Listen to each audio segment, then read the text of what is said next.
రాష్ట్రంలో నిన్న forensic lab ఏదైతే తగలబడ్డది అని వార్త వచ్చిందో ఇవాళ రాష్ట్రంలోని ప్రతి ఒక్కరు అనుకుంటా ఉన్నారు ఖచ్చితంగా ఆ రోజు ఓటుకు నోటు దొంగతనంలో తాను అడ్డంగా దొరికిపోయిన కేసు ఏదైతే ఉందో ఆ కేసులోని ఆధారాలన్నీ భద్రపరచబడ్డ ఫోరెన్సిక్ ల్యాబొరేటరీని రేవంత్ రెడ్డే తగలబెట్టించిండు అని రాష్ట్రంలోని ప్రతి ఒక్కరూ ఇవాళ భావిస్తా ఉన్నారు.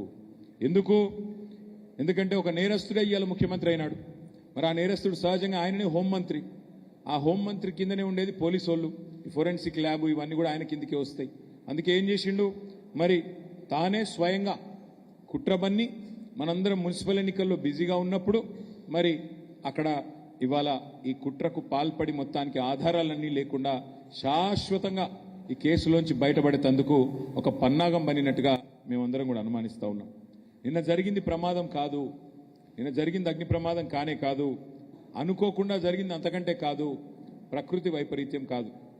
ఆ మధ్యకాలంలో అల్లు అర్జున్ గారిది ఒక సినిమా వచ్చింది జులై అని. ఆ సినిమాలో బ్రహ్మానందం గారు ఉంటారు. ఆయన దొంగ పాత్ర. అందులో ఆయనకు ఒక డైలాగ్ ఉంటుంది, ఏమంటే బ్రహ్మానందం గారు అలా దొంగతనం చేస్తాడు కానీ 10 నిమిషాలనే దొరికిపోతాడు. రేవంత్ రెడ్డి కూడా అంతే, ఈయన కూడా దొంగనే కానీ 10 నిమిషాల్లో దొరికిపోతాడు.